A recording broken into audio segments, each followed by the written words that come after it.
ustedes el pastor Carlos Armando en Transformando Nuestro Pueblo.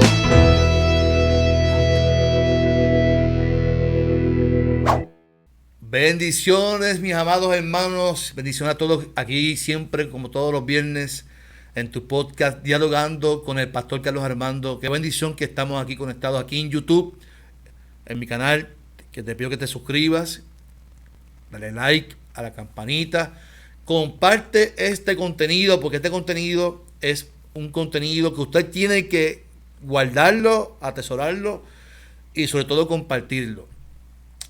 El tema de hoy es cómo se formó la Biblia. Cómo se formó la Biblia. Cuando uno habla de un tema tan importante como este, uno tiene que buscar a la persona correcta y que tenga la autoridad para hablar del tema. Para eso tenemos un invitado de lujo y a nuestro querido profesor Ediberto López. Dios te bendiga, profesor Ediberto López. Un aplauso al profesor Ediberto López. Un aplauso. Wow.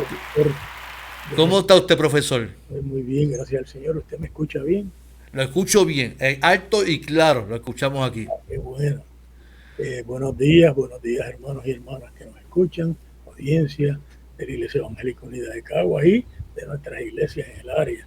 Es un gran honor y privilegio estar aquí con Carlos Armando en este programa que esperamos que sea para la mayor gloria de Dios y para aumentar nuestra comprensión de la fe.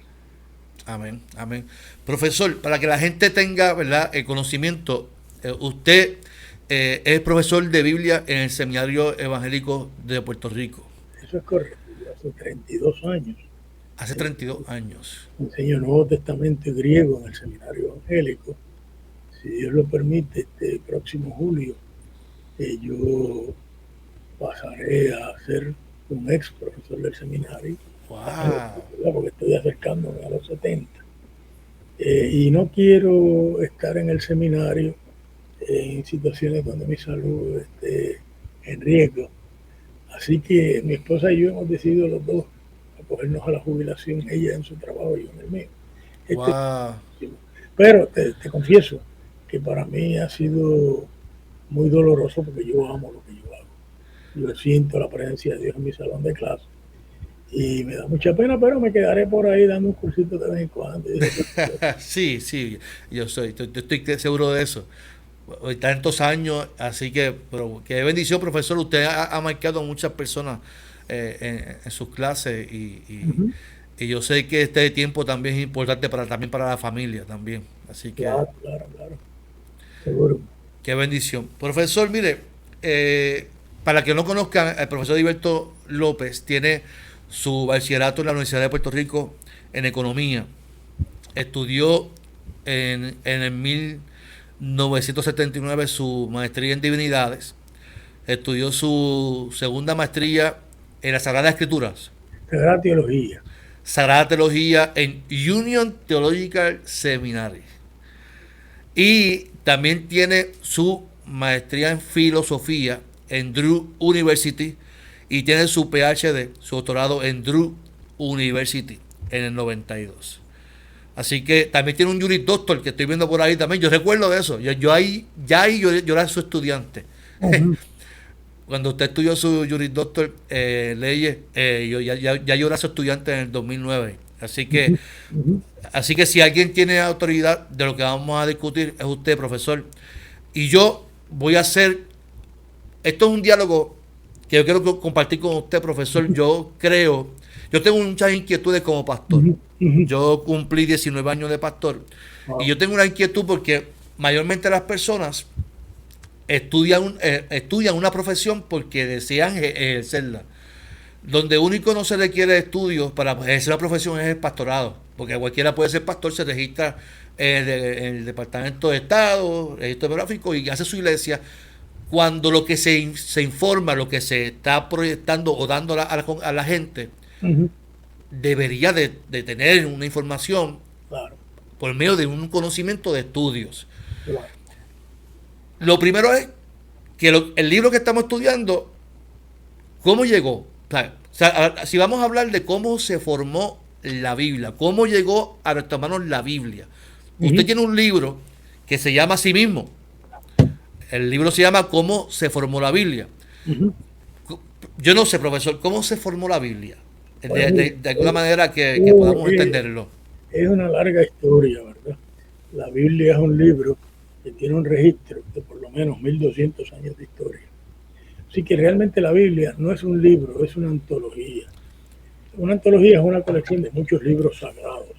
Y claro, la palabra Biblia en griego, eso es lo que significa libros. Y la Biblia es un libro de libros. Y claro, esos libros no cayeron todos de cantazo, por lo tanto no pueden decir lo mismo, porque se escribieron en circunstancias distintas. Y hay que ver cómo fue que eso fue entrando poco a poco. En el judaísmo, que tiene la primera parte de la Biblia, que es lo que nosotros reconocemos como el Antiguo Testamento o la Biblia hebrea para los judíos, pues nosotros sabemos que la Biblia hebrea se divide en tres partes. En la Biblia hebrea, la Biblia protestante tiene 39 libros, pero la Biblia judía tiene 24. Son 24 porque algunos de esos libros los protestantes los dividimos en dos o en tres, y por lo tanto a nosotros terminaron con 39, pero son los mismos libros, son exactamente los mismos libros, pero eso se divide en tres partes: la Torah, los Nebim y los Ketubim. Ahora te lo digo en español: la enseñanza, los profetas o los videntes, y los secretos. Y esas tres colecciones entraron como textos sagrados en distintos momentos en la historia de Israel. Fue la iglesia antigua. La iglesia antigua que decide dividir los libros. La iglesia antigua publicó, y el judaísmo publicó la Biblia en griego, y luego la publicaron en latín.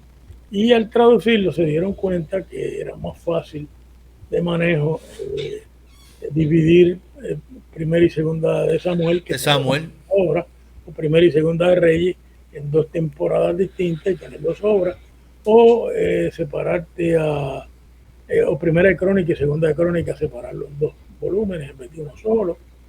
Y a los pequeños libros que también estaban anejados, aparte de esa historia, los separaron porque eran historias completas como Esther, Ruth, que nosotros separamos en libros distintos. Y así pues, cuando se terminaron de picar, este terminó aquí y este empieza en otra etapa, pues cada vez que tú divides un libro de la Biblia hebrea en dos, pues ya no tienes 24, tienes 25, y si dividiste el próximo en dos, tienes 26, y cuando vinimos a ver teníamos 39. En la Biblia católica, no, en la Biblia católica hay 45 libros porque hay otros libros, los apócrifos, Biblia griega, que el judaísmo no aceptó en la Biblia, y que San Jerónimo en el IV siglo alegó que la Biblia que se debía aceptar era la Biblia hebrea, pero San Agustín, en ese mismo siglo, contestando lo de San Jerónimo, alegó que esos libros, el Espíritu Santo había hablado a través de ellos igualmente. Por lo tanto, el mundo católico terminó admitiendo solo en el Antiguo Testamento libros distintos. El Nuevo Testamento no, el Nuevo Testamento es el mismo para católicos y protestantes. Hay otras Biblias. La Biblia ortodoxa griega tiene otros libros, y la Biblia cóptica tiene otros libros. Por ejemplo, la Biblia cóptica tiene Primera de Enoc. La Biblia griega tiene el Salmo 151. Y tiene los Salmos de Salomón, que no están en nuestra Biblia. O sea que las colecciones sagradas de texto en el cristianismo tenemos por lo menos 4 versiones principales: la católica romana, la protestante, la ortodoxa y la cóptica. En el norte de los copto lo que significa es Egipto, el norte de Egipto, el cristiano del segundo siglo. Entonces la Biblia no cayó del cielo. No. No cayó del cielo, y es un libro, una recopilación de libros que la misma iglesia en la historia va dándole autoridad a esos libros. No, yo lo pienso que no es que la iglesia le dé autoridad, es que la iglesia reconoció. Vamos a verlo así. Esa palabra que había en esos libros, Dios le había hablado al pueblo de Dios. Claro. Y por lo tanto la iglesia lo que hizo fue admitir lo que era una práctica diaria en nuestras iglesias, que era leer estos libros en el culto y explicarlos. Pero no es que la iglesia le dio autoridad, no. O reconoció la autoridad. Estos libros le dieron autoridad a la iglesia, porque uno de los criterios de la iglesia es la apostolicidad. Y la apostolicidad es que estos libros todos, la Biblia hebrea y el Nuevo Testamento, representan la voz de la gente autorizada sagradamente para decir una palabra de Dios en lenguaje humano, porque la Biblia es escritura, no te olvides, griego, hebreo, arameo, es géneros literarios, es tropos, es estructuras literarias, y por lo tanto hay que analizarla como cualquier otro libro, a pesar de que tiene un plus que no tiene cualquier otro libro. Y es que reconocemos que en esas historias que se cuentan ahí, de alguna manera Dios nos ha hablado de su intervención salvífica en la historia. Qué interesante, profesor. Entonces, si la Biblia la establecemos, ¿verdad? Pues que cómo se formó, la Biblia fue escrita en arameo, en griego y en hebreo. Y en hebreo. Entonces, yo tengo aquí esta imagen. Sí, esos son manuscritos. Acuérdense que la Biblia hasta el 1452 se copió a mano.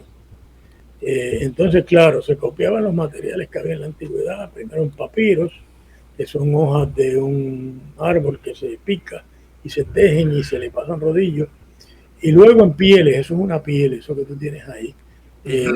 Yo me imagino que eso es de Qumran, porque me parece ser hebreo, ¿verdad? Que son los manuscritos que se encontraron en el Mar Muerto en el 1945, que se encontró prácticamente toda la Biblia hebrea. Y se encontraron otros libros más, además de la Biblia hebrea.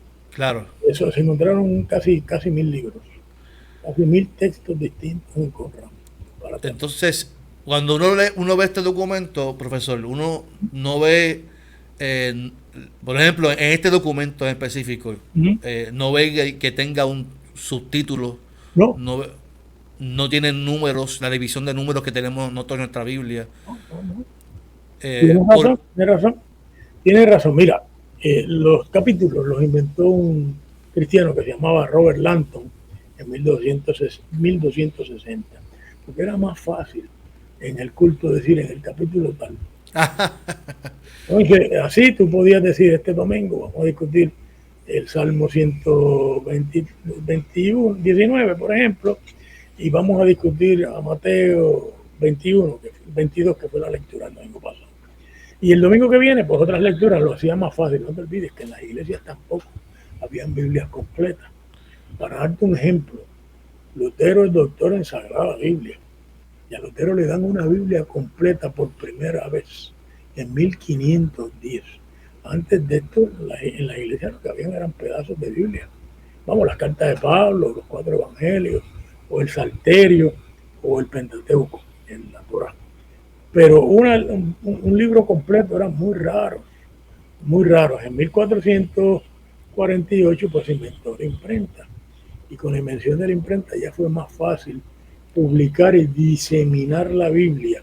Quedan unas cuantas copias de la versión que se tiró en 1458, una de ellas en Washington, para verla más cerca, en Washington DC, se encuentra una copia de este texto, que por cierto, como son tan pocas las que quedan, costó una fortuna, pero está allí, para que la gente la vea en una urna, ¿verdad? No la pueden tocar, se hace polvo. Pero hasta el siglo XV no había Biblia, no había impresión, no había imprenta. Fue en 1500 Gutenberg el que inventó la imprenta. Primero publicó un culto, luego publicó la Vulgata. Fíjate que la Vulgata es una traducción de la Biblia al latín del IV siglo por San Jerónimo. Por lo tanto, él no publicó la Biblia en los idiomas originales. Eso empezó después. Eso empezó con el arzobispo, el cardenal Cisneros, en 1502, que decidió publicar el texto en el idioma original griego y hebreo. Y con Erasmo de Rotterdam en 1516, y Erasmo se le adelantó y publicó el primer Nuevo Testamento de los manuscritos que él tenía hasta ese momento. Pero él lo que tenía eran 3 manuscritos del medioevo alto. Por lo tanto, es un texto con muchos problemas textuales, que es el texto que está detrás de la Biblia Reina Valera. Ajá. y de la Biblia de Lutero y de la Biblia de Deodato. Pero el cardenal Cisneros, después de muerto, ¿verdad?, en 1521, la Iglesia Católica publicó el texto, un texto mucho mejor de los idiomas originales, con un problema, que el cardenal Cisneros decía que no se le daba a los santos a los perros. Por lo tanto, no se publicó para el pueblo de Dios. Se publicó para los monasterios y para las universidades. La Reforma Protestante no, la Reforma Protestante lo diseminó por todos lados. Vendieron libros que se acabó, por eso la Reforma fue tan poderosa, porque usó la herramienta de la imprenta para echar para adelante su idea. Su idea, y de ahí nosotros estuvimos vendiendo Biblias y reproduciendo Biblias hasta que la Iglesia Católica del siglo XIX, finales del siglo XIX, publicó por primera vez una encíclica alegando que la Biblia era importante, porque hasta ese momento estaban prohibidas, y bastantes Biblias que quemaron en el siglo XVI, y a los que las tradujeron. Está el caso de aquel profesor en Salamanca que estuvo 20 años preso por haber traducido el Cantar de los Cantares. Y cuando regresó, esta es una historia hermosa, ¿verdad? Él se paró en el salón de clase y dijo, como decíamos ayer, siguió la clase. Lo metieron preso por haber traducido del hebreo al español cotidiano, imagínate. Sí, nosotros gozamos de una ventaja en este siglo. Los versículos de la Biblia los inventó una persona que la Iglesia Católica del siglo XVI quemó en efigie, ¿verdad?, que era Roberto Etienne. Etienne, huyendo de la Inquisición en un caballo, fue poniéndole versículos a la Biblia, y lo interesante es, a veces se equivocó y por eso dividió cosas donde no debían estar divididas, pero generalmente lo hizo muy bien, dado que tenía detrás la muerte. Claro. La muerte, 1555, Roberto Etienne. Fíjate que la Biblia nuestra se tradujo en 1569, la Biblia Reina Valera.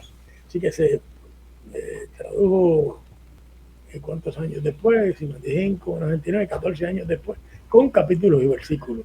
La Biblia del Oso, que no pudo ser publicada en España porque la Inquisición hubiera quemado a Casiodoro y la Biblia. Fue publicada en los Países Bajos. 200, qué interesante. 200. Qué interesante. Qué interesante eso, profesor, porque nosotros pensamos que cuando leemos el texto y leemos la Biblia, ya la Biblia vino así, vino con las divisiones, vino con una estructura. Entonces cuando, por ejemplo, cuando uno hace trabajo exegético y hace el trabajo, nos damos cuenta que hay versos que no van a la par con ese capítulo que posiblemente era parte del otro capítulo, claro, y es por la división que se dio en la historia. Sí. Eso significa que valdría la pena comprar una versión de la Biblia que no tenga capítulos ni versículos, pero entonces usted tiene que discernir dónde empezó la unidad y dónde terminó. Ahí está el trabajo. Es más difícil. No, la nueva versión internacional la publicaron sin capítulos y sin versículos, pero ellos decidieron dónde terminaba y dónde empezaba con los párrafos. Y claro, eran buenos eruditos, lo decidieron bien, no lo decidieron mal, caprichosamente. Pero si usted le quitaran los párrafos, también usted tenía que decidir dónde terminó esto. Y claro, hay 4 criterios para saber dónde empieza y dónde termina. El tiempo, el personaje, el tema, y el 4º criterio, ¿cuál era? La trama. Tan pronto 2 de esos criterios desaparecen, aparece otro personaje, usted sabe que hay otra unidad. Hay otro tema ahí. Hay otra unidad. Eso se llama, esa otra unidad tiene un nombre técnico, perícopa, que en español significa párrafo. Muy bien, profesor. Entonces, ok, vamos a ir entonces a el hecho de cómo ya sabíamos cómo se formó la Biblia, cómo la iglesia en el transcurso de los años le dieron los capítulos, los versos. Profesor. Pero no sabemos todavía, queda una parte de la historia que es la profunda. Cuéntame. Viene, por ejemplo, la primera parte de la Torá. ¿Por qué se organizó? ¿Quién la organizó? ¿Cuándo la organizó? ¿Verdad? Esas son preguntas importantes, ¿verdad? Pues tú sabes que en el año 587 Babilonia destruyó el primer templo. Y se llevó la élite judía, 4.200 miembros de la élite cautivos a Babilonia, y empezó el exilio, la golá, en hebreo. Entonces, en el año 539, no 1500, antes de la era común, antes de Cristo, Babilonia fue derrotada por Persia. Realmente lo que pasó fue que el gobierno que había en Babilonia se puso a guerrear con las religiones de Babilonia, y los sacerdotes de Babilonia le abrieron la ciudad a a Ciro el persa. Entonces Ciro conquistó todo el imperio de Babilonia y se dio cuenta que Babilonia tenía esta mala práctica de los asirios y de ellos de exportar el liderato del país a otros lugares, y claro, con eso debilitaba el país. Es lo que va a hacer Israel con Hamas, sacarlos de allí, porque si los mantiene allí, pues tiene el liderato. Eso es un tema distinto. Hablamos de eso ya mismito, sí. Pero Ciro decidió permitirle al liderato regresar. No todos regresaron, pero regresaron suficientes como para tener un problema. ¿Cómo vamos a gobernar el país? ¿Con qué ley vamos a gobernar el país? Claro. ¿Cómo vamos a determinar qué es un delito? ¿Cómo vamos a determinar cuáles son nuestros valores? Y Ciro le autorizó a poner en conjunto sus tradiciones. Esa es la primera parte del Antiguo Testamento. Fíjate cómo se llama, la Torá, la ley. La ley. Por lo tanto, eso era el código.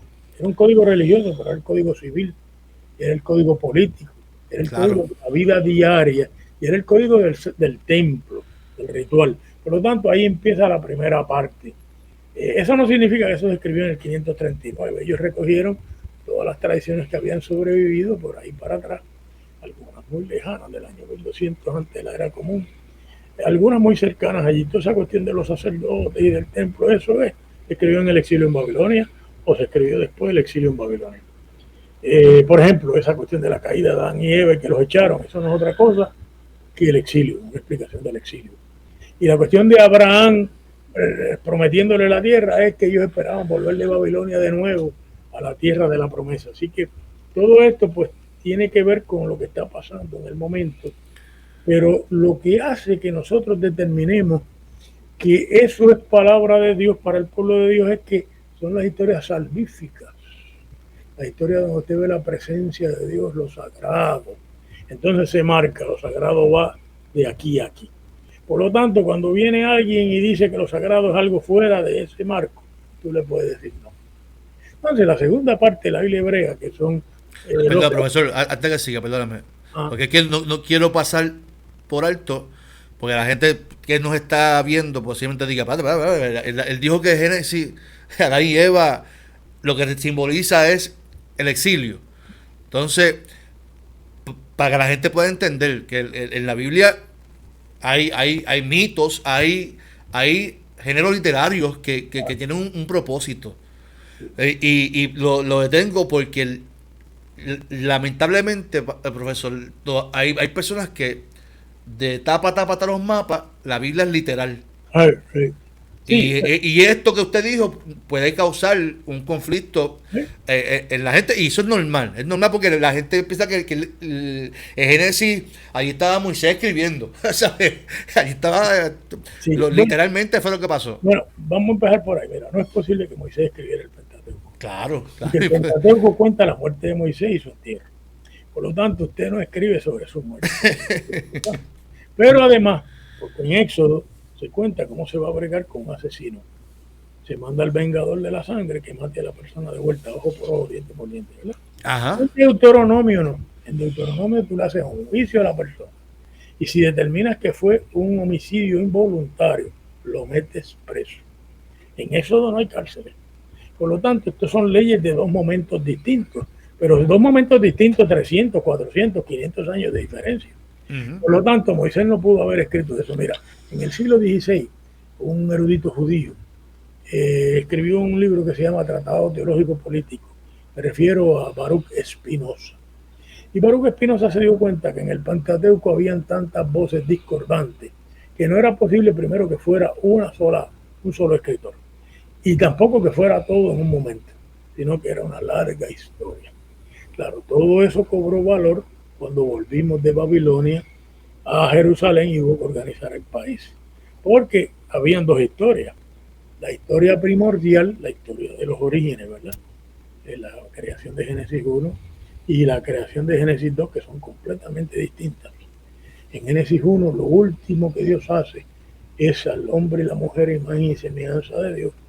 En Génesis Dios hace al hombre, luego le trae a los animales y finalmente de un lado, no de la costilla, de un lado, le saca a la mujer.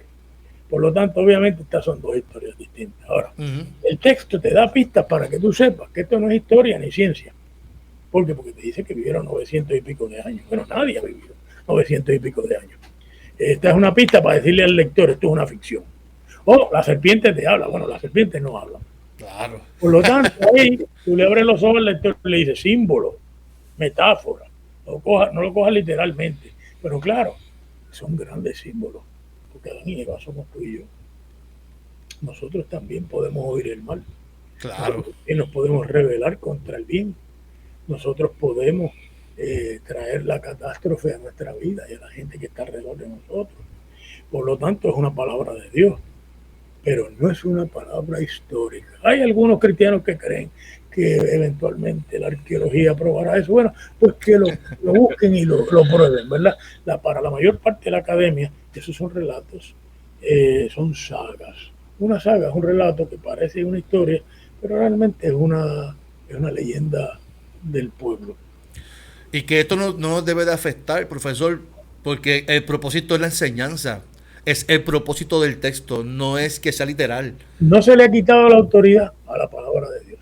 Claro. Lo que se ha hecho es reinterpretar sin la conciencia mágica, ¿verdad?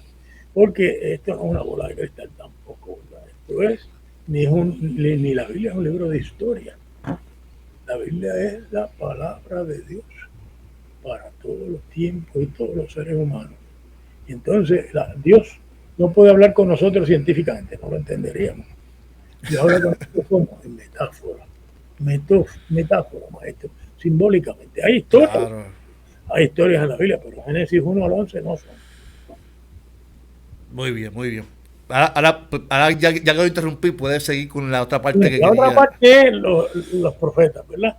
Pues mira, los profetas es una tradición que cuenta toda la historia desde que Israel invadió a la tierra de la promesa, que tiene dos historias contradictorias.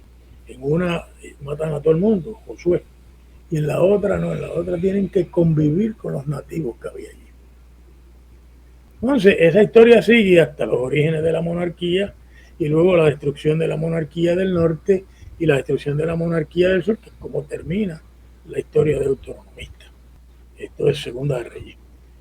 Cuando se llevaron preso al último rey judío a Babilonia, de Judea, no judíos, de Judea. El judaísmo de hoy día es otra cosa. Entonces, eso va paralelo con los profetas que predicaron y hablaron y sus escuelas que pusieron por escrito la tradición de los profetas. Por eso es que se llama los profetas anteriores y los profetas posteriores. Pues todo eso entró a la Biblia más o menos como en el periodo después de los Macabeos, después de la guerra con Antíoco Epifano. En el año 167 hubo una guerra con un rey de Siria que quería borrar del mundo la religión judía. Los judíos le ganaron con la ayuda de Roma, se ha dicho paso. Y entonces cuando le dieron la independencia, cogieron todas estas tradiciones que explican la historia nuestra y la soberanía nuestra, pero también la historia de abajo, de los profetas, de los que se oponían a la injusticia, y los metieron todos en la Biblia en una segunda colección. Y tú lo encuentras porque cuando tú lees uno de los libros apócrifos, Ben Sira hace un recuento de toda la historia de Israel y ¿dónde termina? En los profetas. Por lo tanto, para Ben Sira en el año 132 ya la palabra de Dios no es meramente la ley, sino es la ley y los profetas. Ahora bien, cuando tú lees los evangelios, ya hay otros libros. En los evangelios, el Cristo vivo, con los caminantes de Maús, menciona los Salmos y Daniel. Entonces, claro, esta es la tercera colección, los escritos. ¿Cuándo entran los escritos al canon? Después que los judíos fueron derrumbados por segunda vez por Roma en el año 135 de la era común. Ahora, eso no significa que esos libros de buenas a primeras se hicieron sagrados, eran sagrados, pero ahora se reconocen. ¿Por qué? Porque esos libros explican cómo un judío va a vivir frente a Dios ahora que no hay templo. Y los judíos van a hacer tres cosas para hacerle sacrificios a Dios. Van a orar, van a hacer obras de justicia y creo que la otra es el ayuno. Esas son las tres cosas que sustituyen los sacrificios del templo. Claro, los cristianos venimos detrás y una discusión que hay en el año 140 con Marción es si el Antiguo Testamento es un libro sagrado para nosotros o no. Marción dijo que no, porque a Marción no le gustaban los actos de violencia que hay en el Antiguo Testamento. Pero el cristianismo dijo que sí, pero nosotros nos dimos cuenta que nosotros veníamos del judaísmo. Esto es una religión judía. Nosotros somos judíos que no observan el sistema de pureza. Eso es lo que nosotros somos. Eso te explica a ti por qué, por más violento que ha sido el Estado de Israel, la mayor parte de nuestras iglesias han quedado calladitas y no han dicho ni esta boca es mía, a pesar de que los palestinos son los únicos que son cristianos ahí. Fíjate qué interesante. Entonces, fíjate que este es el Antiguo Testamento. El Nuevo Testamento pues tiene su propia historia. En el año 140, el 4 de julio, Roma, Marción, publica un evangelio, Lucas, sin el relato del nacimiento y sin los caminantes de Maús, el final. Y 10 cartas de Pablo. Marción no creía en el Dios del Antiguo Testamento y no creía en el Antiguo Testamento. Por lo tanto, la iglesia de Roma le contesta. Por cierto, la iglesia de Roma le devolvió sus ofrendas y lo declaró heterodoxo. Y en el año 160 se dan cuenta que este tipo ha publicado las cartas de Pablo. Entonces le publican las cartas de Pablo con las pastorales y hebreos. Y le publican los 4 evangelios y le ponen en el medio como una bisagra el libro de Hechos. Y le ponen Primera de Juan y Primera de Pedro, año 160. Mira cuán temprano está todo esto montadito. Entonces el resto entró poco a poco. Segunda de Pedro, Segunda de Juan, Tercera de Juan, Judas. Y esos fueron los escritos de los judeocristianos o los escritos contra los docetas y los gnósticos, los que entran poco a poco. Entonces hubo una gran discusión en el cuarto siglo sobre 2 libros, Apocalipsis y Hebreo. Bueno, hay que poner esto en contexto. Obviamente Pablo no escribe hebreo.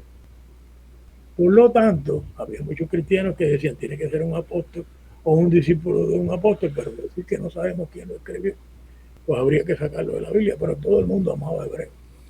Por lo tanto, la iglesia de Oriente y de Occidente se dividió en cuanto a estos 2 libros. Occidente quería Apocalipsis y no quería Hebreo, y Oriente quería Hebreo y no quería Apocalipsis. La razón de Apocalipsis era política. En el año 314, Constantino, que era hijo de una mujer cristiana, Helena, declaró la tolerancia a los cristianos en el Edicto de Milán. Entonces, claro, si ahora el Imperio Romano nos tolera, el libro Apocalipsis dice que el Imperio Romano es la bestia salvaje.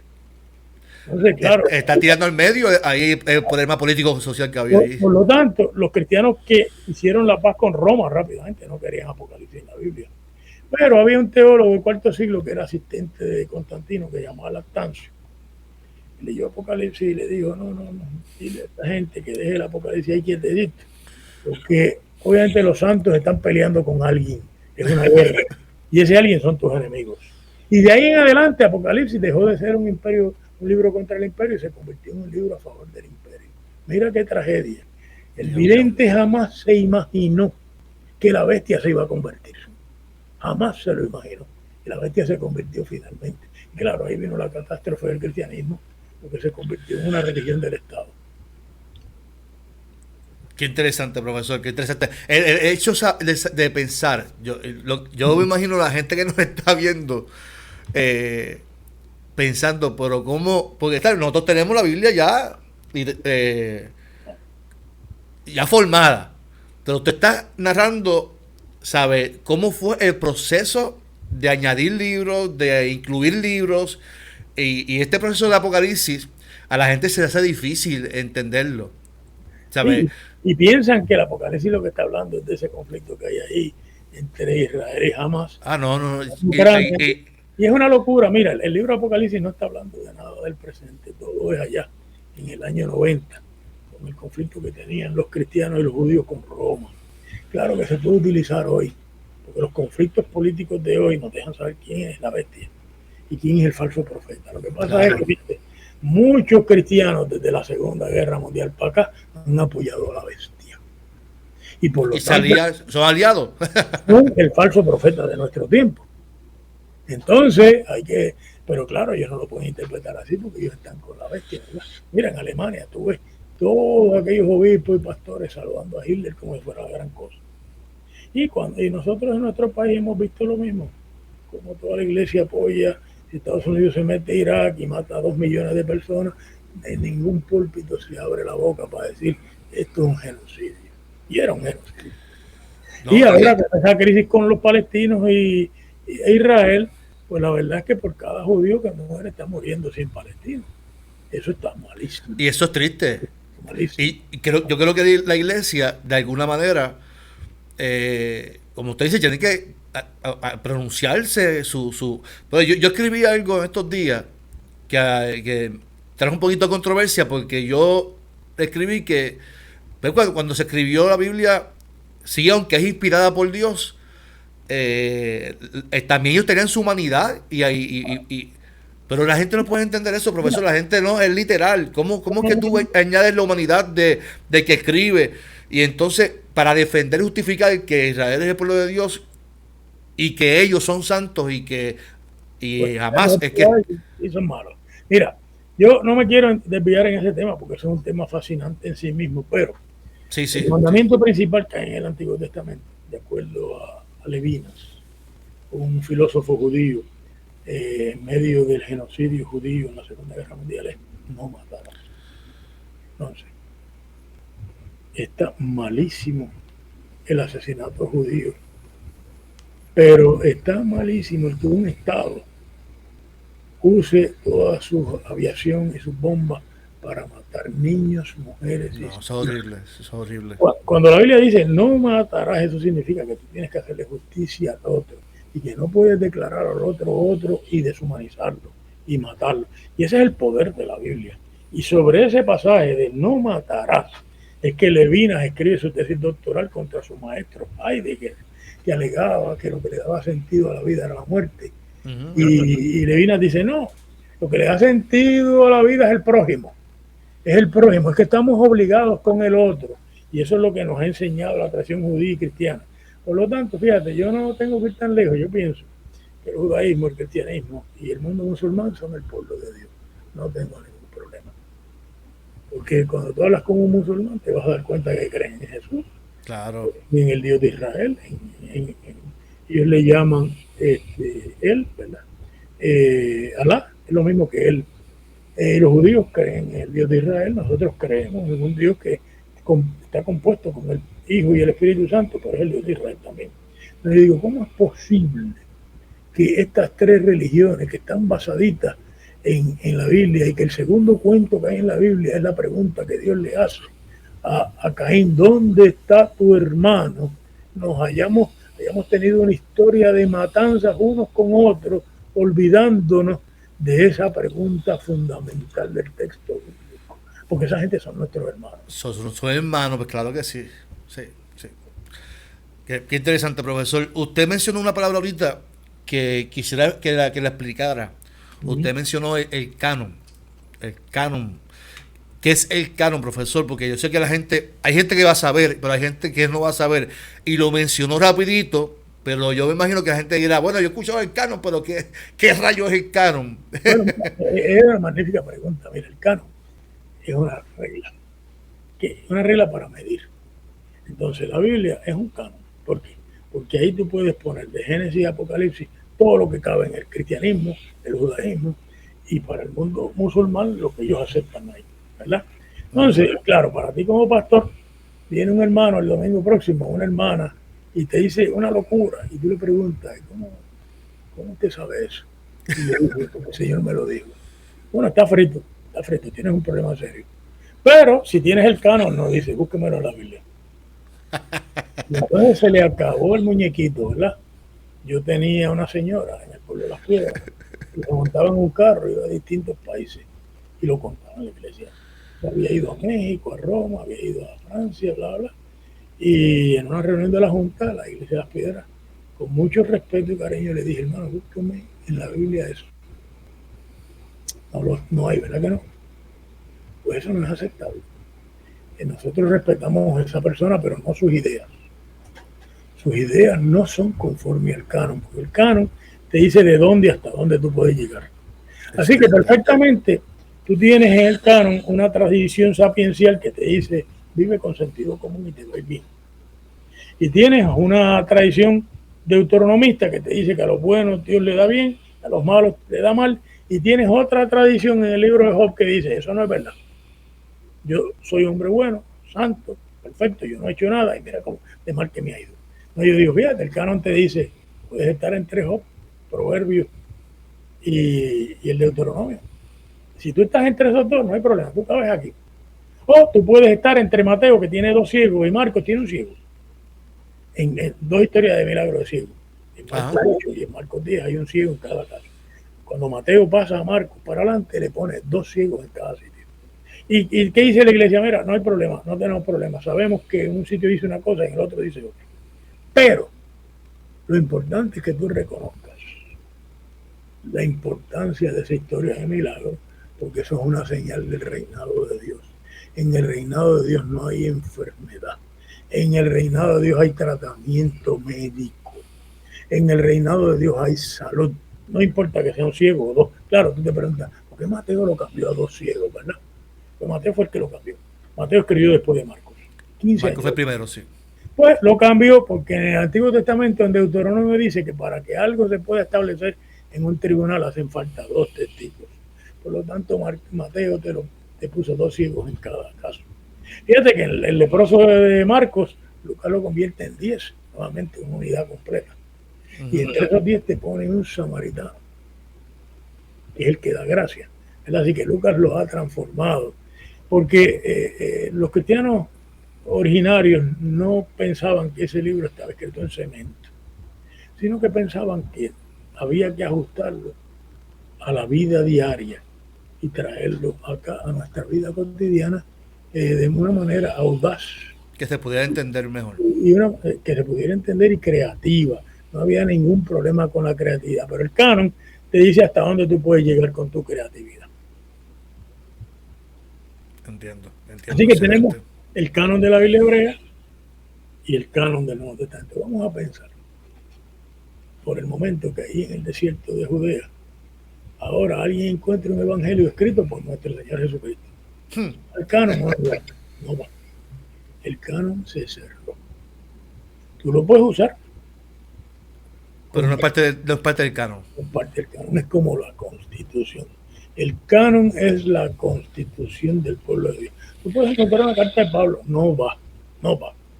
Fíjate que en Qumran se encontraron 1000 cosas distintas que los judíos de ese periodo, del año 160 a.C. al año 70 después de Cristo, consideraron sagrado. Y los judíos no abrieron la Biblia y lo añadieron. Dijeron, no, esto no sirve para entender nuestros libros. Pero no va. En Hanach Hammadi, en el año 1945, encontraron 55 evangelios distintos. No entraron al canon. A pesar de que la Biblia de Jerusalén, que publicó los 4 evangelios abajo, te puso todas las citas del evangelio de Tomás que tenían que ver con los 4 evangelios. Pero no los entraron al canon, solamente te sirven para que tú puedas hacer literatura comparada. Wow. Pero, y Apocalipsis que se añadió 2 veces. No fue que se añadió 2 veces. Mira, el libro de Apocalipsis fue... Lo habían eliminado. Un grupo no lo quería y otro grupo lo quería. Y en el concilio de Éfeso, en el año 397, se acordó aceptarlo.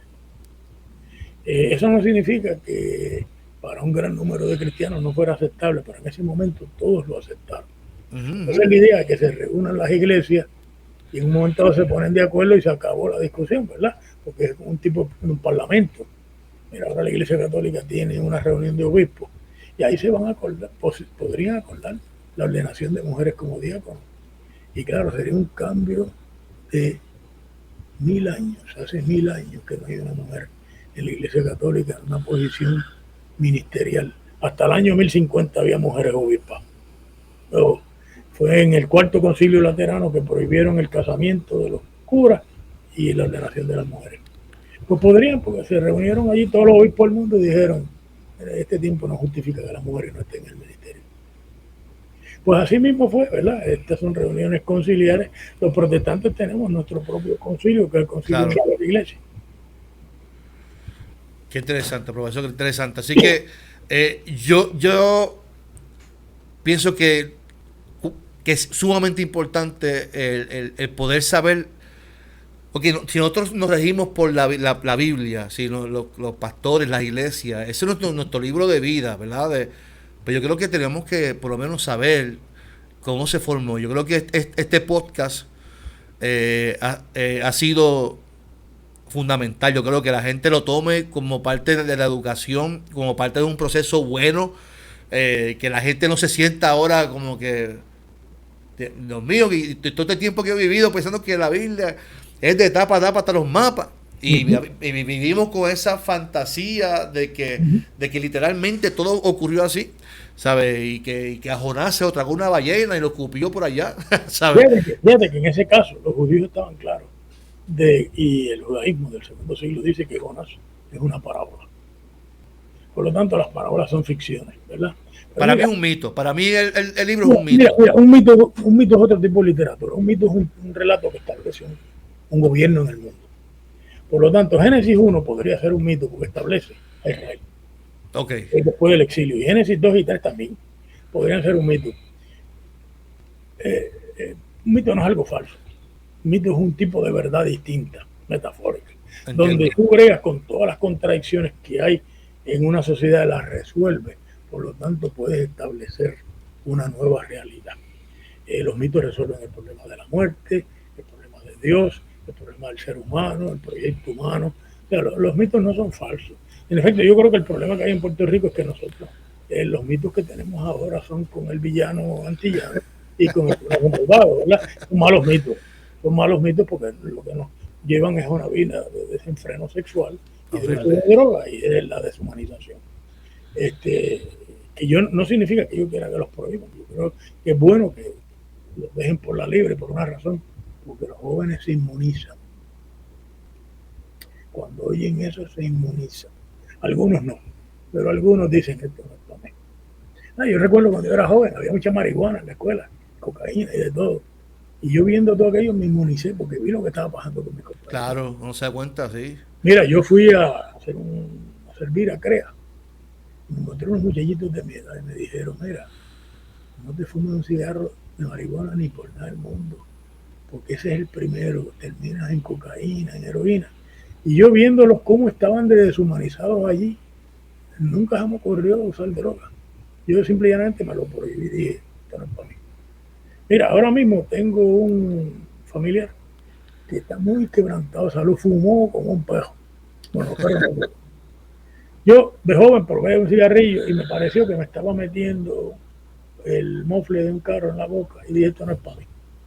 Y no fumé nunca. Bueno, mira, a los 49 años yo tuve una crisis de salud.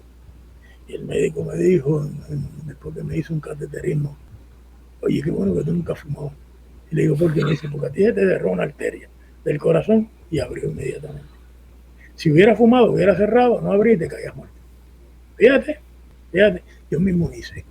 No, yo digo, no, una sociedad abierta es lo mejor que hay, porque la gente tiene que decidir en el camino. Ahora, déjame mencionarte otra cosa. Los 4 evangelios. Bueno, no pegan ni con cola. Obviamente el evangelio de Juan es harina de otro costal. En el evangelio de Juan no hay ni un solo exorcismo. En los 4 evangelios no hay largos discursos de Jesús explicando quién es él, mientras que en Juan Jesús está constantemente explicando quién es él. Claro. Entonces, Mateo y Lucas siguen a Marcos, pero de vez en cuando rompen con él. Por ejemplo, en el nacimiento Mateo tiene un relato y Lucas tiene otro. En la resurrección, Lucas tiene unos aparecimientos en Jerusalén y Mateo los tiene en Galilea. En las enseñanzas, Mateo tiene el sermón del monte y Lucas tiene el sermón del llano. Entonces uno se pregunta, ¿por qué la iglesia aceptó esos 4 evangelios distintos? Porque el evangelio son todas esas diferencias. En el Talmud de Babilonia, una serie de colecciones de historias judías, le preguntan al Señor por qué los judíos tienen tantas diferencias entre ellos. Y si Él ha hablado a través de ellos, y Él le dice, mi palabra ha hablado a través de ellos. Y entonces le dicen, pero ellos están en desacuerdo. Y dice el Señor, mis hijos me han convencido. Entonces yo digo, este es un Dios maravilloso, porque este es un Dios muy liberal. Que no te obliga a pensar una sola cosa, sino que puede que tú tengas que mirar la verdad desde distintos ángulos y ver cuándo aplica aquí y cuándo aplica allá y cuándo no aplica. Así que cuando yo leo la Biblia digo, cualquiera que sea nazi y no quiera la libertad de la conciencia, eso es lo que hace una persona un nazi, que se opone al que piensa distinto y se atreve a matarlo. Pues cualquiera que sea nazi no puede creer en la Biblia, porque la Biblia tiene 4, 5, 10 opiniones sobre cada cosa. Y usted tiene que discernir cuál de esas es la palabra de Dios para usted. Así que eso es un trabajo de discernimiento maravilloso. Y eso de que, por ejemplo, yo recuerdo cuando yo me recién convertí, me decía, no, es que los evangelios son... Mateo estaba ahí con Jesús y cada cual de su punto de vista escribiendo. Bueno, fíjate lo interesante, ¿verdad? Nosotros hoy día sabemos que Marco es el evangelio más antiguo, es el más corto, y porque donde quiera que Mateo y Lucas están de acuerdo con Marco. Pero Mateo no estuvo de acuerdo con Lucas en un montón de tiempo, con Marco. Ajá. Porque Mateo pensó que a Marco le hacía falta el nacimiento de Jesús y se lo añadió. Y Mateo pensó que el fin de Marcos, que es el 16:8, porque el 16:9 al 20 se añadió 200 años después, era un fin muy malo y amplió con las cristofanías, los aparecimientos de Cristo. Lucas también estuvo de acuerdo y le añadió un nacimiento, un relato del nacimiento y muchos relatos del aparecimiento del Cristo vivo, todos en Jerusalén. Fíjate que el Evangelio de Juan, que no tiene ni a Lucas, ni a Mateo, ni a Marcos, pero sabe de ellos, tiene en el capítulo 20 todos los aparecimientos de Cristo vivo en Jerusalén y en el capítulo 21 en Galilea. Entonces uno dice, esto es maravilloso, tú sabes. Primero, que un juez sabe que si todos estos testigos cuentan algo parecido pero distinto, no están mintiendo. Por lo tanto, cuando tú lees todos estos relatos de Jesús que aparecen en Juan y en Marcos o aparecen en la fuente común de Mateo y Lucas, ¿sabes qué sucedió? Que hay un núcleo histórico. Eso no nos inventamos. Y bajo diferentes fechas que escribieron. En distintas fechas y en distintas circunstancias. Y esas circunstancias son las que obligan a que se cambie el relato. Porque hay que pastorear una congregación distinta. Por ejemplo, mira, Marcos se escribió en la guerra judía. Roma acababa de quemar el templo. Mateo se escribió cuando estaban a punto de expulsar a los cristianos de la sinagoga en el año 90. Juan se escribió después de la expulsión de la sinagoga. Mientras que Lucas cuenta ya en Hechos 28, lo último que Pablo dice es que de ahora en adelante él se va a los gentiles a predicar y ellos oirán. Así que la cosa está muy mala entre Lucas y el judaísmo en el año 90, año 100. Entonces uno dice, cada una de estas circunstancias provocó que estos grandes escritores editaran la obra y le añadieran los problemas pastorales que ellos tenían. Lo que significa, Armando, que el domingo cuando tú vayas a predicar el texto bíblico, tú tienes que mirar qué le están pasando a doña Moncha, a don Luis, a los jóvenes de tu iglesia, y tienes que ver cómo pegas el texto con la vida. Porque claro, para que ese texto sea palabra de Dios, tiene que servir para la vida. Si no, sería un talismán. No tiene ninguna utilidad, pero es sagrado. No. Esto es sagrado porque sirve para la vida, para vivir mejor, para ser mejor. La mejor religión, dice Leonardo Boff, es la que te hace mejor. La Biblia te puede hacer mejor si la lees con sabiduría. Qué interesante, profesor. Qué interesante. Y nuestro interés es eso mismo. Es que no es traer contienda, no es traer ni confusión. Es que valoremos más y respetemos más el libro y que podamos, cuando vayamos a leer un libro o a leer un texto bíblico, podamos ir entendiendo más lo que nos quiere decir el texto bíblico. Porque el texto nos va a apelar, nos va a convocar, nos va a transformar, pero tenemos que, ¿verdad?, entender en el trabajo exegético, poder entender realmente la intención del autor. Déjame definir eso de exégesis. Mira, exégesis lo que significa es qué significó el texto en su contexto original, histórico-social. Hermenéutica es lo que podría significar el texto en una nueva localización, histórica y social. Cuando nosotros leemos la Biblia, si tú te paras a hacer exégesis en el púlpito, no predicaste. Oh, chacho, no. Pero es algo que está en el pasado, ya hace 2000 años atrás. Si lo único que hace es hermenéutica, no respetas el texto. El punto formidable es cuando tu localización social y el texto se encuentra y de alguna manera Dios se encuentra contigo en ese encuentro y con tu congregación. Fíjate, nosotros le predicamos a Dios para que nuestra congregación oiga el diálogo entre nosotros y Dios. Y de ese diálogo la congregación se recibe dirección espiritual y dirección para su vida. Pero claro, ¿de qué habla la Biblia? De cosas cotidianas, cosas del diario vivir. Por lo tanto, por eso es que es tan útil la Biblia. Pero los judíos le llamaban a esto halaja. Halaja lo que significa en español es el camino. ¿Qué camino? El de la vida diaria. Y la Biblia es una guía para el camino diario, para vivir en ese camino mejor. Es lo que dice el himno aquel, ¿verdad? Qué bellas son bellas palabras de vida. De vida. Qué interesante, profesor.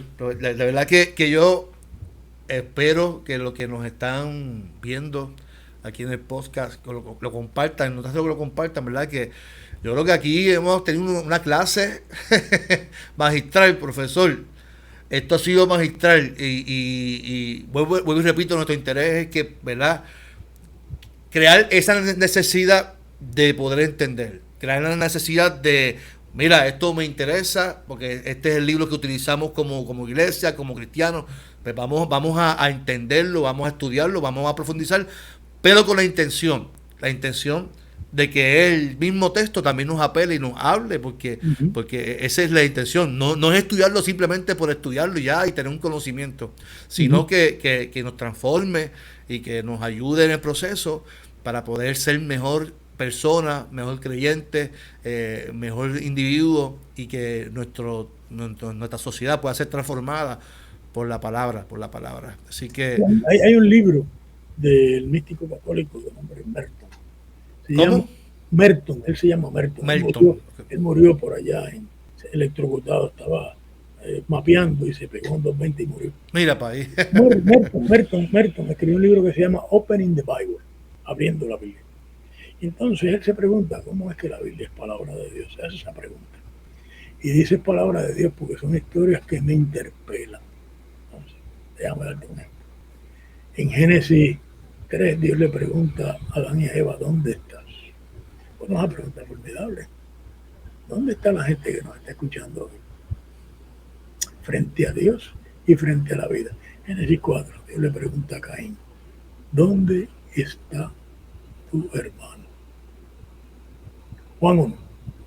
Los discípulos vienen donde Jesús, y Jesús se voltea y le dice, ¿qué ustedes buscan? Quiero que Cante pregunta, ¿qué están buscando? Usted viene a la iglesia, ¿qué usted está buscando? En Juan 21, después que Simón Pedro ha negado 3 veces a su Señor, Jesús le pregunta, Simón Barjona, ¿tú me amas más que esto? En griego, agapeo, el amor más solidario que hay. Simón no lo ama, por lo tanto le dice que no. Lo que pasa es que es un engaño en nuestra Biblia, porque la Biblia no puede traducir el griego bien. En la Biblia nuestra dice, sí, Señor, tú sabes que yo te quiero. Y eso es lo que le dice, quiero, en griego, fileo. Las 3 veces le dice que solo lo quiere, no lo ama. Que ya lo acaba de negarlo 3 veces, ¿verdad? Claro. Entonces, Jesús le explica cómo lo va a amar. Le dice, pastorea mis ovejitas, pastorea mis corderos, pastorea mis ovejas recién paridas. ¿Vieron? Las ovejas pequeñas, las que cuernean y las que están recién paridas, y hay que tratar con cuidado. Simón Pedro va a encontrar el amor a su Señor cuidando al pueblo de Dios. Fíjate, qué interesante. Entonces ahí mismo Jesús le dice, cuando tú eras joven tú mismo te ceñías. Cuando seas viejo otro te ceñirá y te llevará donde tú no quieres. Obviamente el Evangelio de Juan sabe que a Simón Pedro lo han crucificado cabeza para abajo en Roma en el año 67. Y lo está contando, por eso tú sabes que el Evangelio de Juan se escribió después de eso. Porque no puede contar algo que no sucedió todavía. Entonces, yo digo, fíjate qué extraordinario. O Jesús le pregunta al abogado aquel, mira, de estos 3 que pasaron al lado del herido, ¿cuál te parece que fue el prójimo del herido? Entonces el tipo lo pegaron contra la pared. Tiene que, fíjate, mira el racismo. Dice, ese que hizo de él misericordia, ni siquiera dice samaritano. No lo pudo decir. En un momento dado había un gran odio judío-samaritano, como el palestino judío ahora.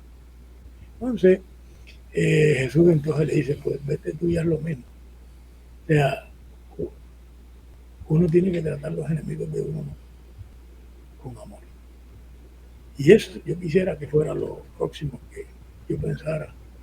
El pueblo judío en este momento dado tiene que preguntarse si va a ser sacerdote o levita o va a ser como el samaritano.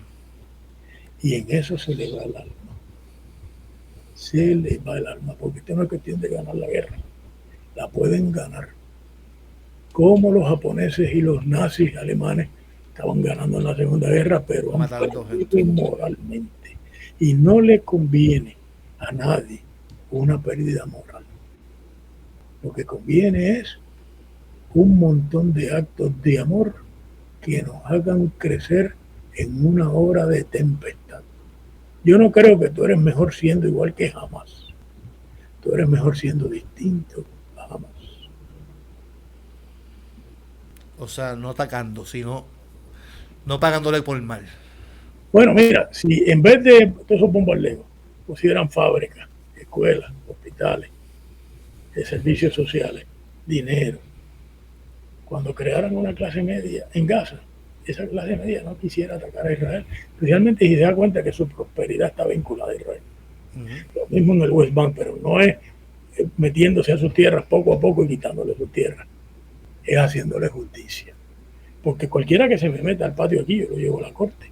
Pero es suficientemente fuerte como para que la corte no pueda hacer nada, yo me fastidié. Y eso es lo que le han dado a los palestinos. Que primero le dieron el 45% del país y ahora lo que queda es un 22%. Pero mira, si esperamos una generación más, les quedará el 10%. Entonces hace un siglo no había judíos ahí. Por lo tanto, no es razonable que todo ese terreno se le quite a los que estaban ahí por 3.000 años para darle a unos que alegan que Dios le dio ese país. Porque también los que vinieron aquí al norte alegaban lo mismo y le quitaron el país a los indígenas. ¿Ves? Y acá donde nosotros estamos, vinieron otros alegando que Dios le había dado este país, sacaron a los que estaban aquí. Y con ese cuento, ¿de dónde vamos a terminar matando a gente? Sí, no tiene sentido, profesor. No tiene sentido. No tiene sentido. Y ahí es mi crítica y ¿ves? Porque si yo tomo el texto literal, pues yo utilizo la Biblia para atacar, para matar, para poseer. Para matar. Y para mí no. Entonces, cuando tú uses la Biblia para matar, no es la palabra de Dios. Jamás. San Pablo dijo lo que era. San Pablo dijo en 2 Corintios, es letra que mata. Así que hay que tener cuidado que usted no convierta la palabra de Dios en letra que mata. Debe ser, como dice el Deuteronomio, escoge la vida. Entre la vida y la muerte, escoge la vida. Escoge la vida. Sí. Qué excelente, profesor. Profesor, usted tiene varios libros. ¿Dónde se pueden conseguir esos libros? Mira, en Amazon consigue los que fueron publicados en Estados Unidos. Que es el primer volumen de griego, el segundo volumen de griego y cómo se formó la Biblia. Ahora, Oxford University Press va a publicar un artículo mío sobre la Biblia en Puerto Rico en inglés. Entonces, si Dios me da salud y vida, en los próximos 10 años yo pienso escribir una introducción a los 4 evangelios, una introducción al Evangelio de Marcos, una introducción a Apocalipsis, si tengo vida, a las cartas de Pablo, y luego tengo que dejarle a otros compañeros puertorriqueños y una introducción al estudio de la Biblia en Puerto Rico, porque en Puerto Rico en los últimos 80 años se ha hecho mucho trabajo, desde que llegó aquí aquel misionero norteamericano al seminario en el 1938, que dijo que el diluvio era una metáfora que los judíos habían traído de la antigua Sumeria y Babilonia, y le cayeron chinchas entre los conservadores en Puerto Rico, alegando que le quitaba autoridad a la Biblia. Pero 80 años después tenemos que decir que el profesor tenía razón y los conservadores estaban aquí. A mí no me preocupa lo que digan los conservadores, porque la historia les va a pasar por encima. Los hijos de ellos le dirán a sus padres, mira, papi, tú estabas equivocado. Y mira lo que está pasando, los hijos de ellos no están yendo a la iglesia. ¿Por qué? Porque han ido a la universidad y allí le han abierto los ojos. Ahora, yo pienso que volverían si fuera con una Biblia sanamente entendida. Mira, ahí está el problema. Yo doy clase en UPR con todos esos muchachitos. Y todos los muchachitos están muertos de hambre por ir a una iglesia, pero no a cualquier iglesia, ni a cualquier costo, sino una iglesia que le predique un mensaje de vida y de humanización. Si lo que le van a publicar es la justificación de la violencia y la muerte, para eso se quedan en su casa. Y no tiene ni sentido. Cuando yo veo que la iglesia justifica eso, porque es el pueblo de Dios, eso no es lo único que justifican la violencia contra la violencia, por eso. Mira, pero la tapan por el sentido de que por el título del pueblo escogido. Vamos a justificar y vamos a orar por Israel porque es el pueblo. No tiene ni sentido, profesor, de verdad. Yo miro eso. Yo creo que tenemos que orar por los dos pueblos. Por los dos, pues claro. Pero el pueblo que está más herido ahora mismo es el pueblo palestino, porque no tiene con qué defenderse. Y porque, fíjate, y porque lleva arrastrando injusticias por años. La mitad de ese pueblo son niños. Entonces yo me pregunto, ¿dónde están los viejos en Gaza? Se han muerto porque no tienen medicina ni hospitales. ¿Tú viste? Entonces yo digo, llora a los ojos de Dios que al lado de un país del primer mundo como Israel, en Gaza la gente se muera porque no tiene tratamiento para diabetes, para alta presión, para todas esas enfermedades que están controladas en Estados Unidos, Europa e Israel. Llora a los ojos de Dios. Entonces yo pienso, ¿qué fue lo que Dios le dijo a Abraham? En ti serán benditas todas las naciones de la tierra. Si es el pueblo de Dios, pues ¿para qué son el pueblo de Dios? Ahí está. El pueblo de Dios no se pueden portar contrario a lo que Dios le dijo a Abraham, porque negarían el llamamiento de Abraham.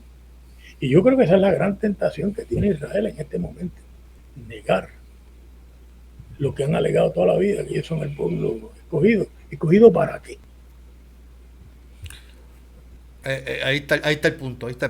Que cada cual, ¿verdad?, tome su postura, pero yo pienso que tenemos que orar por ambos y por todos, porque Dios no está en la guerra, punto. Dios no está en la guerra, Dios no está en la injusticia, Dios no está cuando, ¿sabes? Ni cuando un pueblo, ni cuando una iglesia es injusta. Déjame decirte algo, mira, lo que hizo Hamas, lo hizo en contra de su pueblo, porque la ONU hizo un referéndum en Hamas hace 2 meses, allá en Gaza, y el 70% del pueblo votó en contra de una guerra con Israel. Eso es un grupo. Es un grupo que le está causando la muerte a niños y mujeres, y ancianos y padres. Pero en la desesperación. Es condenable, totalmente condenable. Totalmente condenable, pero están desesperados. La desesperación lo lleva a... La pregunta es por qué han enloquecido. Claro, si no hay justicia en la relación de Israel con ellos, pues explica, no justifica, explica que hayan enloquecido. Sí. Pero fíjate, tú tienes que pensar, cuando tú no eres loco, tú piensas cuáles son las consecuencias de esto que yo estoy haciendo. Y tú debes imaginarte que si tú coges y bombardeas y matas a 1.300 judíos, te van a venir a dar. Te va a venir para atrás, seguro. Vienen con todo lo que tienen. No lo justifica tampoco, pero yo no hubiera provocado esa tragedia, 1 millón de personas. Yo me puedo imaginar a mí, a mi esposa, a mis hijos, a mis nietos, huyendo del área metropolitana, allá a Caguas, donde tú estás, porque van a bombardear a San Juan. Y teniendo que dormir en un salón de escuela bíblica, sabrá Dios por cuánto tiempo, y haciendo fila para entrar a un baño, orinar y ensuciar, y para tomar agua y comerlo poco, y cuando mis medicinas se acaben, ¿verdad? ¿Qué yo hago con las sin acceso a tu medicamento? Claro, entonces yo digo, no, esto se debió haber pensado mejor. Pero ahora que nosotros lo podemos mirar con objetividad desde acá, no me parece a mí que Israel gane haciéndole violencia al pueblo palestino. A Hamas, pues hay que coger los presos y pasarlos por un juicio. Por el juicio hay que determinar quiénes participaron en eso, hay que pasarlo por un juicio en la Corte Internacional de Justicia, no tengo la menor duda. Pero hay que pasar por un juicio a los que le tiran fósforo blanco a los niños en Gaza. No es de un solo lado, a los que tumban los edificios donde hay civiles, hay que pasarlo por un juicio también, ¿no te parece? Bueno, eso es lo que dice el derecho internacional. Lo que pasa es que los países grandes y poderosos no respetan el derecho internacional. Claro, porque están defendiendo sus intereses. Y el que está... Ahora, así como te digo esto, te digo, el 70% del pueblo judío tampoco está de acuerdo con eso. Y habían piquetes en Israel hasta 2 o 3 días antes de eso, en contra del gobierno de Netanyahu. Pues yo digo, pero se lo han puesto en la mano a los sectores recalcitrantes y exclusivistas de que puedan hacer toda la violencia que les dé la gana. Se han puesto en la mano, le han puesto la bola y que la pueden ver y batear. Pero yo espero que los sectores más sabios de Israel vean cómo se va a juzgar a Hamas por esos delitos grandes, serios delitos. Cómo se va a recuperar esa gente que tienen secuestrados allá. Y eso también hay que ver cómo se va a hacer. Pero hay que cambiar toda la agenda. Hay que cambiar la agenda en Palestina y en Israel. Definitivamente. La agenda de vida.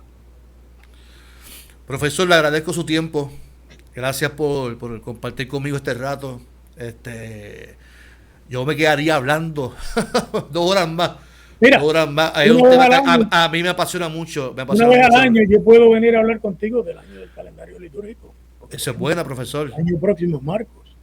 Pues yo puedo venir antes de que termine el año a hablar contigo 1 hora sobre el Evangelio de Marcos. Vamos. Aquí está. Mateo, Marcos, Lucas. El otro año, Mateo y así. Y ya pues cuando tú hayas terminado conmigo en 4 años, te invitas a otra persona. Ya tenemos ese pacto aquí, profesor. Chévere. Le escribo para hablar. Sería bueno a fin de este año, hablar de eso mismo. Tú tienes mi teléfono y mira, me puedes invitar a un año a hablar de los relatos de Navidad, otro año invitar a hablar de los relatos de la muerte y pasión de nuestro Señor. Mira, yo estoy disponible. Lo que pasa es que a veces los pastores me llaman una semana antes. No. Es posible. Jamás en la vida, la agenda de uno es complicada. Si un ministro me invita a su iglesia 2 meses antes, generalmente yo le puedo dar un domingo. Pero si me invita 2 semanas antes, no. Excelente.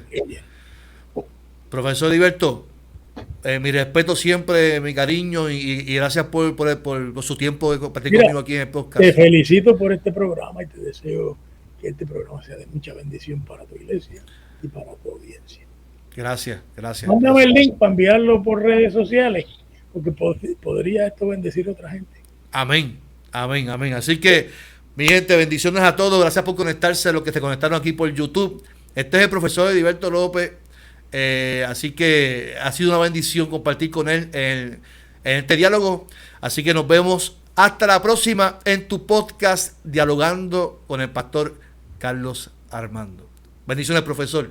Dios le bendiga, hermano.